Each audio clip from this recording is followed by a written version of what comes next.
back with you. We're back with you to share more about the retreat that Lindalee and I are going to be creating. And in this short video, we will keep it short. Short being relative. We're going to talk about communication, and we're going to talk about maybe conflict and resolution. I don't know. Let's see. Let's go. Let's go. Tell me about communication. If someone's coming to our retreat, what can they expect to learn about communication? I mean, there's a lot of different aspects of communication that people are probably aware of, right? There's the nonverbal communication, which would just be your body language, your eyes, your breath, your posture. Breath isn't like bad breath or like huffing? Huffing. Okay.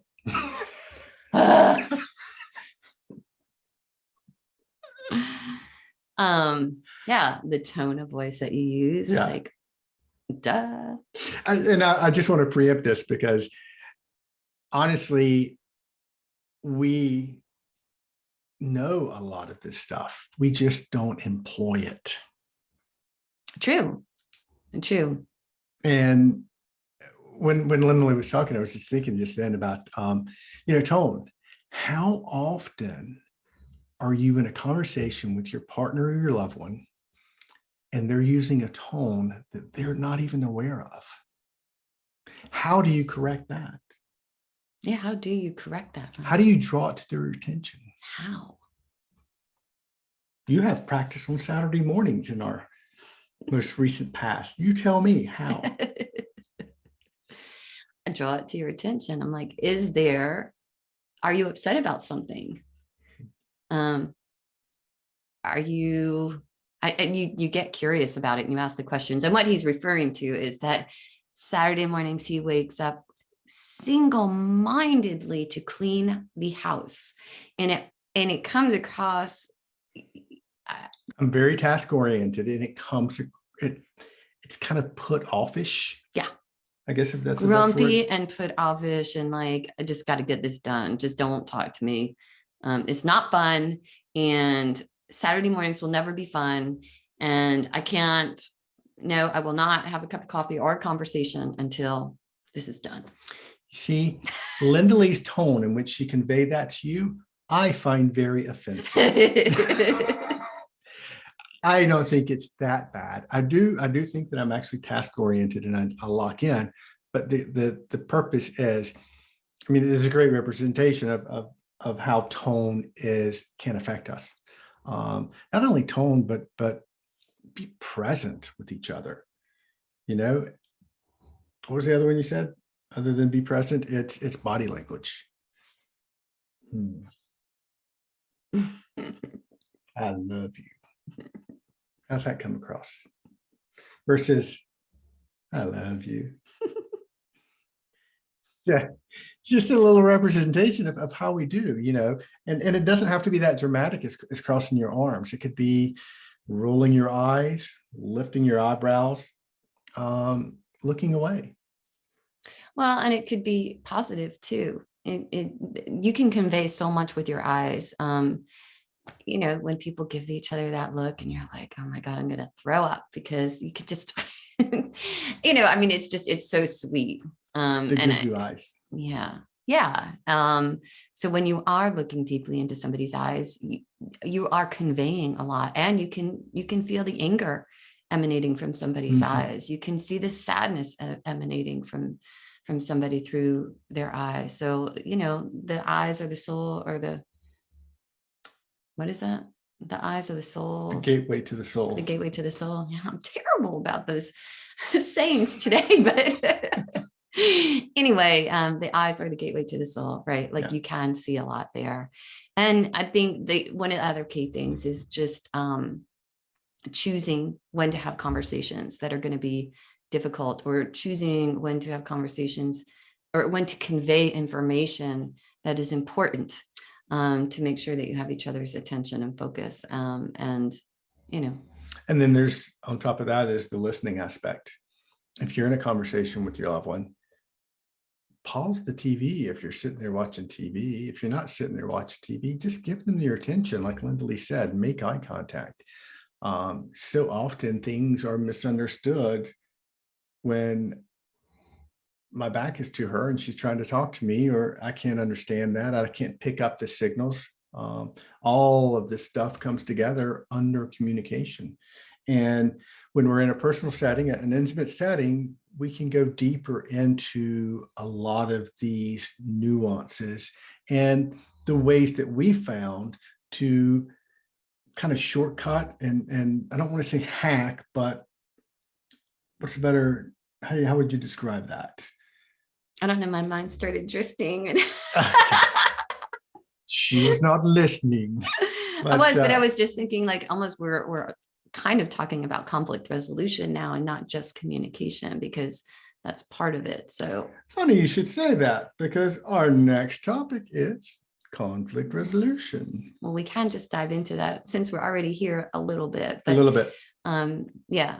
So choosing the right time to speak, the body language that you're using, and then trying to listen to be understanding rather than speaking just to be understood, or, I was going to say, and with conflict resolution, sometimes it's as simple as extending yourself to hear the other person, giving them time, giving them your energy, giving them your contemplative state to listen to what's being said. Right. And there's a lot of that. And then there's also just recognizing that we process things differently. And so sometimes somebody might need some space in order to really think about, like, what did that mean to me? What did that statement mean to me? What did my behavior, how did it show up, and how did it hurt you? And what was my intention behind it? Am I being passive aggressive, and why? Or was it just totally misconstrued? And so to be able to sit back and look at those things and answer questions for yourself about what you're hearing and what you're seeing and what intention was behind it. And it goes back to perspective and communication. I mean, it all ties together. Absolutely. And there's a generalization that I'll throw out there. Lindalee's not a huge fan of it, but for the most part, most men like to fix things. It's in our nature to fix growing up. And so when you're in the midst of conversation or conflict, there's this innate drive to maybe fix. Whereas women, as a whole, most of them, they just want to be heard. So you can see how these two paradigms actually set up. When someone's wanting to be heard or seen, and you have another individual that's trying to fix that. And I'd like to just go ahead and interrupt and give you an example of, or give them an example of what we mean. And it's just, if you come home, let's say I come home from work and I'm like, oh my gosh, I had such a day today. And Ron goes into fixing mode. Like, well, how did you handle that? And what did you say? And you should have been better. You should have done this, or you should have done that, or like, well, it could have played out like this. And really, I just want to get it off. I just want to say it sucked. Today sucked. And so-and-so pissed me off. And okay, now I can be done with that. And hopefully, like, that's not what happens frequently. But if it does, you just don't want to go, the man or the woman don't want to go into fix it mode, because I can be a really good fixer at times too. And I've had to learn how to just listen. And sometimes it's just key to asking a question too. Like, do you want me to, do you just want to vent? Do you just want to get this off your chest? Or do you want to have a dialogue about it? Do you want to constructive help? Or simple question is, are you ready for that glass of wine? Do you need to go meditate? Yeah, anything. Do you need to go exercise? What is it? Like, whatever it is that calms your soul, that you can do. So, and that takes us up into another area that understanding kind of like boundaries a little bit. And again, like Lindalee said, these things just continue to build. So in this retreat, we're going to dive into a lot of these areas and give you examples, maybe do some role playing, have you do some role playing. And that's the best way. It's putting a community of people together, a group of people together, and because so often we learn from each other. Right. And especially if we're experiencing similar situations, it's an opportunity to see how other people react. How often have I saw someone react and asked Lindalee, do I react like that? Thinking, no, of course not. Only to find out, yes, I do. Our shadow selves are like the worst sometimes. You're like, oh my God, that's me. Like, that's me. And you know what? It can be a blessing, it can also be like, oh my gosh, I do that too. Yay. Yay for me. Either way, you take it as a learning opportunity or a growth opportunity or a pat your back opportunity, whatever it is. There's good and bad to all of it. But it's the totality of who we are and the growth and expansion that we hope to achieve. Exactly. And the leaning into what makes us uncomfortable. Very true. And leaning into also a little bit deeper into what we do like and explore, expanding on that. So there's a lot to it.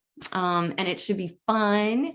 And we can take ourselves way too seriously at times, which can only amplify some of the negative. So being able to laugh a little bit about our behaviors and laugh at ourselves, not in a denigrating way, but I will share this with you. Life is not meant to be serious.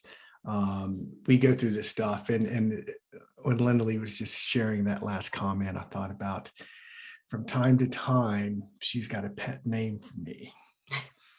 And what is that pet name? Sebastian. No. Oh, no. Sorry. Which Not one? that one. Which one? Moron. Oh, yeah. How could I forget that one? Because he's just moron. I'm a moron sometimes. So, not Sebastian. Forget that. That's a different pet name.